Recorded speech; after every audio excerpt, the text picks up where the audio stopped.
की बराबरी करना किसी से, ये 7वां नामापराध है। 8वां, पैसे के लोभ से किसी को नाम का उपदेश करना और जबरदस्ती वो नहीं चाह रहा फिर भी उसको दीक्षा दे देना। नाम ना सुनने वाले अश्रद्धालु को नाम का उपदेश करना ये ठीक नहीं बनता। हम नाम कीर्तन करें और जब कोई नाम की दीक्षा लेना चाहे तो हम उसे नाम, जैसे नाम दीक्षा, भगवत दीक्षा, इनके लिए नियम है कि आप प्याज लहसुन नहीं पाएंगे, आप मांस मदिरा आदि का सेवन नहीं करेंगे, उसमें कुछ नियमावली, उन नियमों को माने फिर दीक्षा प्रदान करे। तो श्रद्धा रहित सुनना ना चाहने वाले व्यक्ति को किसी लोभ से नाम का उपदेश करना, ये 8वां नामापराध है। और 9वां नामापराध, इतनी नाम की महिमा सुनी फिर भी तुम नाम जप नहीं कर रहे तो तुम्हें अपराध लगेगा, नामापराध लगेगा।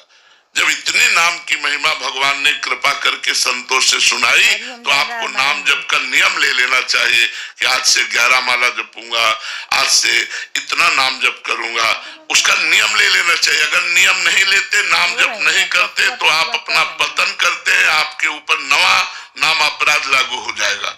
और 10वां, नाम की महिमा सुनकर, सत्संग सुनकर भी अहंकार का त्याग न करना।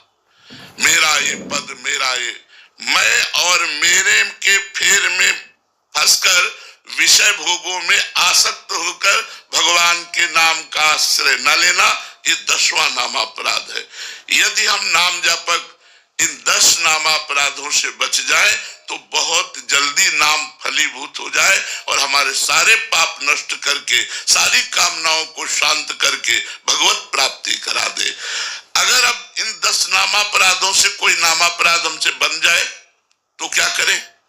तो इसमें लिखा हुआ, नामापराध युक्ता नाम नामान्येव हरन्त्यघम अविश्रांत प्रयुक्तानि तान्येवार्थ काराणि च। अगर नामापराध बन भी जाए तो हाथ जोड़कर भगवान से प्रार्थना करे और खूब नाम कीर्तन करे तो उससे नाम का अपराध भी जो है वो नष्ट हो जाता है कि प्रभु आगे से मैं कोई नामापराध नहीं करूंगा। तो ये 10 नामापराध आप सबके सामने वर्णन किए कि नाम जप करते हुए आपको ये लाभ लेने नहीं देंगे यदि ये 10 नामापराध होंगे, और 10 नामापराध से बचकर यदि आप नाम जप करेंगे तो आपको बहुत लाभ प्राप्त होगा। आकाश जी वृंदावन से, श्री हरिवंश महाराज जी, गुरुदेव आपके चरणों में कोटि कोटि प्रणाम। महाराज जी, मेरी बुद्धि बहुत समय से संशय में है, प्रभु केवल आप ही बुद्धि के संशय का निवारण कर सकते हैं। महाराज जी, सत्संग के कृपा प्रसाद से ज्ञात हुआ कि 3 तत्व आदि अनंत सनातन ब्रह्म, जीव एवं माया। प्रभु आपके श्री मुख से श्रवण किया कि जीव ही ब्रह्म है। महाराज जी, मेरी नीच बुद्धि ये स्वीकारने को तैयार नहीं है कि जीव ही ब्रह्म है। आपके वचनों, पहले हमको ये बताओ, हम आपसे प्रश्न करते हैं तो आपके प्रश्न का उत्तर हो जाएगा। जो चतुर्श्लोकी भागवत आपने पढ़ा नहीं है इसलिए आपको संशय है। हम बिल्कुल हिंदी भाषा में बोल रहे हैं। जब सृष्टि नहीं थी तो कौन था? भगवान। जब सृष्टि नहीं रहेगी तो कौन रहेगा? तो बीच में ये सब बना कौन?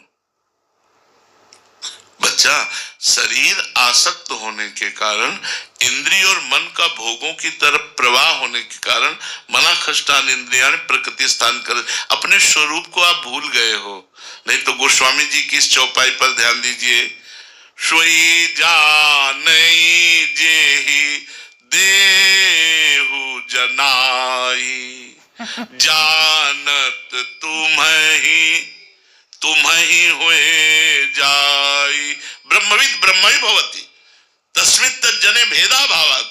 बच्चा, एक बात और हम तुम्हें बताएं, गंगा जी की या यमुना जी की धारा जा रही तो आप उस जल को क्या कहेंगे? यमुना जल कहेंगे ना। एक टैंकर निकाल लिया तो क्या कहेंगे? टैंकर वाले एक जल को यमुना जल कहेंगे ना। और एक चम्मच निकाल लिया तो क्या कहेंगे? यमुना जल ही तो कहेंगे ना।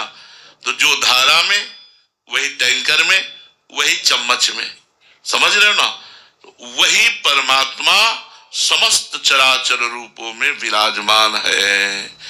उसके सिवा कोई नहीं। वासना वासुदेवस्य वासितम भुवनत्रयम सर्वभूत निवासोस्मि वासुदेव नमोस्तुते।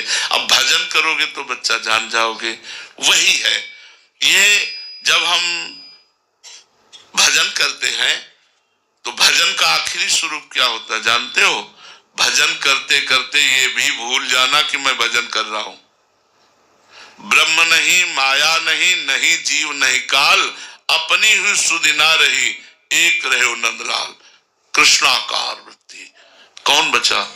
मन कृष्ण, बुद्धि कृष्ण, चित्त कृष्ण, अहम कृष्ण, सर्वस्व कृष्ण कृष्ण कृष्ण। देखो गोपियों की स्थिति। कान भय प्राण में, प्राण भय कान में, हिय में न जानी परे, कान है कि प्राण है, हिय में न जानी परे, कान है कि प्राण। यहाँ तो प्राणों की बात है। जीव तो ममई वांचो, भगवान का अंश। जैसे यमुना जी का अंश आया तो वो एक चम्मच में भी है, लेकिन वो यमुना जल ही है। ऐसे पूर्ण परमात्मा का अंश पूर्ण स्वरूप ही होता है। वो विस्मृत हो गया, अपने स्वरूप का विस्मरण हो गया। इसलिए उपनिषद कहते हैं तत्त्वमसि, तुम वही हो, तुम और नहीं हो। ये जो अपने को स्त्री पुरुष मान लिया, अपने को और कुछ मान लिया, यही भ्रम है। मायाकृत भ्रम का जब नाश हो जाता है तो ब्रह्माकार वृत्ति अपने आप आ जाती। चाहे भक्ति से करो चाहे ज्ञान से। भक्ति से जो ही भगवत साक्षात्कार होता है तो मम दर्शन फल परम अनुपा, जीव पाव निज सहज स्वरूपा। अपने सहज स्वरूप को प्राप्त हो जाता है। वही सहज स्वरूप जो शंकर सहज स्वरूप समारा, लागी समाधि अखंड अपारा। वही स्वरूप जो भगवान शंकर का, वही आपका स्वरूप है, वही चराचर जगत का स्वरूप है।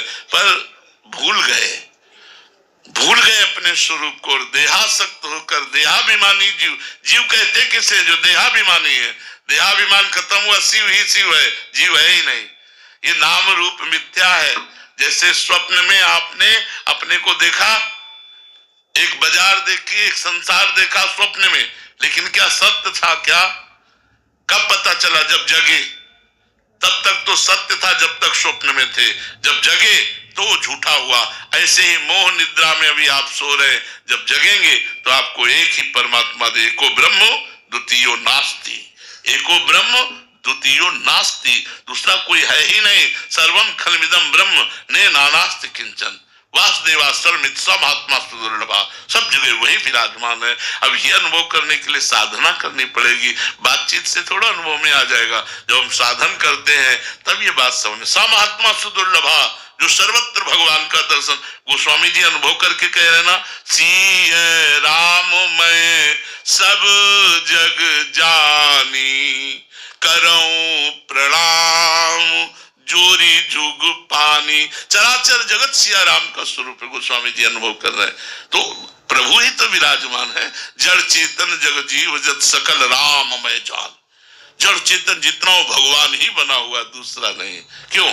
समझ में आ रहा है? लेकिन भजन करोगे तब समझ में आएगा कि वो परब्रह्म परमात्मा अनंत महिमाशाली, वो ऐसा कैसे हो सकता है कि वो विषयों में भ्रमित हो जाए? वो ऐसा करे, वो ऐसा कर, यही तो उसका खेल है।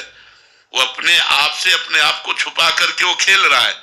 आप भी वही हैं, अपने आप को भूल गए। और जब आपको ज्ञान होगा तो यही बात समझ में आ जाएगी, यही बात समझ में आ जाएगी। भक्ति में अपना भी स्मरण होता है, मैं का, और ज्ञान में मैं की सिद्धि होती है, अहम ब्रह्मास्मि।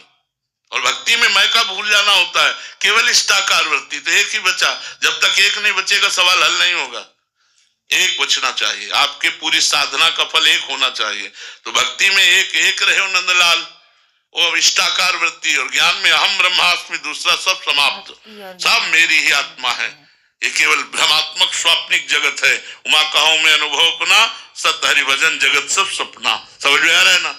अब समझ में बच्चा तभी आएगा जब डट के भजन करोगे। भजन से बात समझ में आएगी। सानिया जी पंजाब से। श्री हरिवंश महाराज जी, महाराज जी आप कहते हैं कि भक्ति गुप्त रखनी चाहिए, पर जब हम संसार में सांसारिक लोगों की बातें सुनते हैं, उनके बीच में रहते हैं, खाते हैं, पीते हैं, तो उनका प्रभाव कहीं ना कहीं हमारे ऊपर पड़ जाता है। महाराज जी, ऐसे में हम अपने आप को कैसे बचाएं? नहीं, उनका प्रभाव हमारे ऊपर क्या पड़ता है? यदि हम भगवान के भक्त हैं तो हमारी भक्ति गुप्त रहने का मतलब हम किसी को अपने यश की बात थोड़ी बताते हैं। अब हम नाम जप कर रहे हैं, दूसरा देख रहा है, देखने दो। नाम कीर्तन कर रहे हैं, दूसरा सुन रहा, सुनने दो। भगवत चर्चा कर रहे हैं, सुनने दो। हम जो साधना कर रहे हैं हम उसको अंदर का भाव हम अपनी बात प्रकाशित करेंगे लोगों में, तो हमारी भक्ति फिर अंतरहित हो जाएगी। हाँ, अगर हम अपनी बड़ाई मारेंगे, अपना भक्ति का प्रदर्शन करेंगे, तो हमारी भक्ति क्षीण हो जाएगी। कहने का तात्पर्य ये है, ऐसा नहीं कि अब कोई देखे ना तो हम माला न चलावें, हम भजन न करें, हम पाठ न करें, ऐसी बात नहीं। इससे हानि नहीं होनी। हानि होनी है जब हम अपनी बड़ाई मारते हैं, हम अपने को बड़ा भक्त साबित करते हैं, तो हमारी भक्ति क्षीण होने लगती है। और देखो, दूसरे का प्रभाव हमारे ऊपर पड़े, ये बहुत कमजोर बात है, बहुत कमजोर स्थिति है। जो रही उत्तम प्रकृति का आकर्षकत कुसंग, चंदन विष व्यापत नहीं लपटे रहत भुजंग। यदि हमें भक्ति करनी है तो हमको ऐसे रहना जैसे हमें बाजार में श्री जी के लिए इत्र लेने जाना है। अब कहीं मांस बिक रहा, कहीं ये बिक रहा, कहीं वो बिक रहा, हम ना किसी की निंदा करते, ना किसी से मतलब रखते हैं, सीधी गली अपने चले जाते हैं, श्री जी का इत्र लिया, अपनी कुटिया चले जाते हैं। ऐसा भक्त होना चाहिए। हम पूरे संसार रूपी बाजार में हैं, व्यापार, नौकरी, जो भी कार्य कर रहे हैं, अपने कार्य से मतलब है। लेकिन अब हमारा मित्र वो कह रहा, शराब पियो नहीं, हम तेरी मित्रता स्वीकार नहीं करते, मांस का हम नहीं, तेरी मित्रता स्वीकार नहीं करते।